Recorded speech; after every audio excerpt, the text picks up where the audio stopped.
ఒకప్పుడు నెల్లూరు రాజకీయాలను తన చుట్టూ తిప్పుకున్న నాయకుడు ఇప్పుడు సొంత రాజకీయ భవిష్యత్తు కోసం ఎదురు చూడాల్సిన పరిస్థితి ఎందుకు వచ్చింది? ఆయన రాజకీయ ప్రయాణంలో 2024 ఎన్నికల తర్వాత ఏం మారింది? ఇప్పుడు మళ్లీ సొంత నియోజకవర్గంపైనే ఆ నాయకుడు ఎందుకు దృష్టి పెట్టారు? సొంత జిల్లాలోనే ఆయనకు ఎదురవుతున్న ప్రతిఘటన వెనుక అసలు కారణాలేంటి?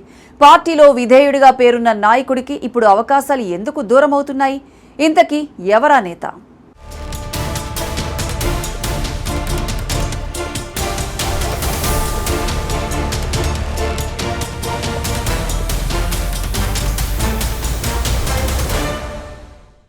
2024 ఎన్నికల ఫలితాల తర్వాత వైఎస్ఆర్సీపీలో అత్యంత క్లిష్ట పరిస్థితిని ఎదుర్కొంటున్న నాయకుల జాబితా తీస్తే అందులో మాజీ మంత్రి అనిల్ కుమార్ యాదవ్ పేరు ముందు వరుసలో కనిపిస్తోందనే చర్చ రాజకీయ వర్గాల్లో వినిపిస్తోంది.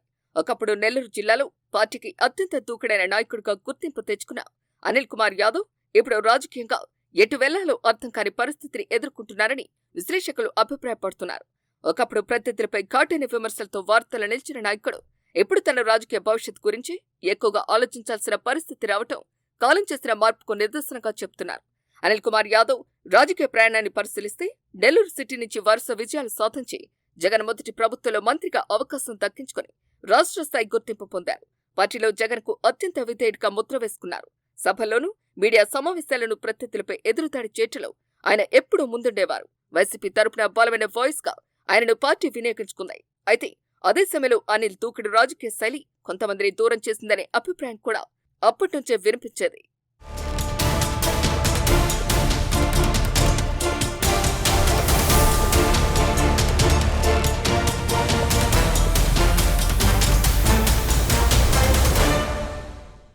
ముఖ్యంగా నెల్లూరు జిల్లా రాజకీయాలను గమనిస్తే అక్కడ వ్యక్తిగత సంబంధాలు, సామాజిక సమీకరణాలు, సీనియర్ నాయకుల మధ్య సమన్వయం చాలా కీలకం.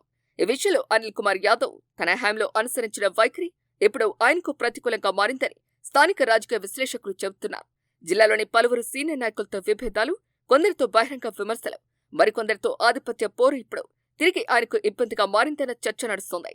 అధికారంలో ఉన్నప్పుడు పెద్దగా కనిపించని ఈ విభేదాలు పార్టీ ప్రతిపక్షంలోకి వచ్చిన తర్వాత మరింత స్పష్టంగా బయటపడుతున్నాయని అంటున్నారు.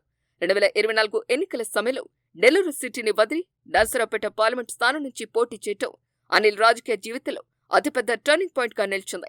అప్పట్లో పార్టీ వ్యూహంలో భాగంగా తీసుకున్న నిర్ణయం లేక వ్యక్తిగత రాజకీయ లెక్కల ఫలితమా అన్నది పక్కన పెడితే ఆ నిర్ణయం ఆయనకు అనుకున్న ఫలితాన్ని ఇవ్వలేదు. నర్సరావుపేటలో పరాజయం పాలిన తర్వాత అక్కడ రాజకీయంగా కొనసాగాలన్న ఆసక్తి కూడా ఆయనలో కనిపించలేదని రాజకీయ వర్గాలు చెబుతున్నాయి. ఎన్నికల తర్వాత అక్కడ పార్టీ కార్యక్రమాలు పెద్దగా కనిపించకపోవటం, స్థానిక కేడర్తో అనుమతితో కొనసాగించకపోవటం వల్ల ఆయన పూర్తిగా తిరిగి నెల్లూరు వైపే దృష్టి పెట్టారు. ఇక్కడే అసలు రాజకీయ సమస్య మొదలైందని విశ్లేషకులు చెబుతున్నారు. ఎందుకంటే నెల్లూరు రాజకీయాలు 2024 తర్వాత పూర్తిగా మారిపోయాయి.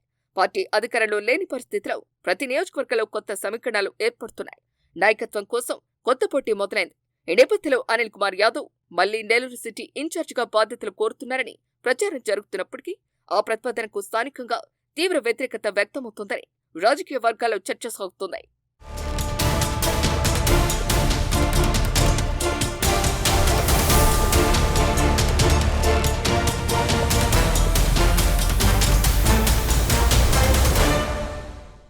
ముఖ్యంగా జిల్లాలో ప్రభావం కలిగిన రెడ్డి సామాజిక వర్గ నాయకులు కొందరు అనిల్ కుమార్ యాదవ్ నాయకత్వాన్ని అంగీకరించడానికి సిద్ధంగా లేరు అనే వార్తలు వినిపిస్తున్నాయి.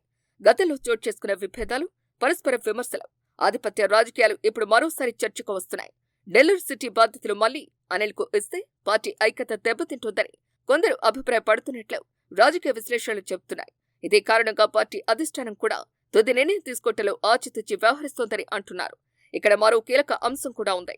వైఎస్ఆర్సీపీ ప్రస్తుతం ప్రతిపక్షంలో ఉంది. ఇలాంటి సమయంలో పార్టీ నాయకత్వం ఒక్కో నియోజకవర్గంలో బలమైన సామాజిక సమీకరణలు, స్థానిక అంగీకారం, భవిష్యత్ ఎన్నికల అవకాశాలను దృష్టిలో పెట్టుకుని నిర్ణయాలు తీసుకోవాల్సి వస్తుంది. గతంలో అధికారంలో ఉన్నప్పుడు వ్యక్తిగత బలంతో ముందుకు వెళ్లిన నాయకులకు ఇప్పుడు స్థానిక అంగీకారం కూడా కీలకంగా మారింది. అనిల్ కుమార్ యాదవ్ విషయంలో ఇదే ప్రధాన అడ్డంకిగా మారిందని రాజకీయ పరిశీలకులు భావిస్తున్నారు.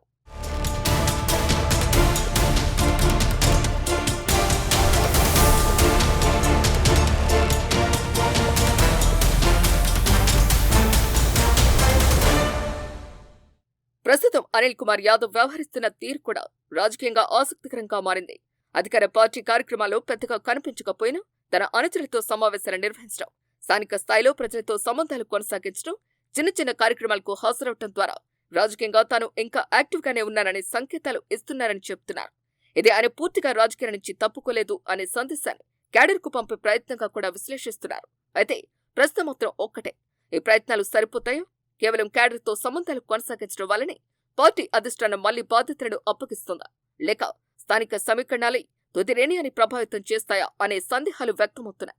మరోవైపు అనిల్ కుమార్ యాదవ్ కూడా తన రాజకీయ భవిష్యత్పై పలు ప్రత్యామ్నాయాలను పరిశీలిస్తున్నారు అనే ప్రచారం అప్పుడప్పుడు వినిపిస్తోంది. అయితే దీనిపై ఆయన నుంచి అధికారికంగా ఎలాంటి ప్రకటన లేదు.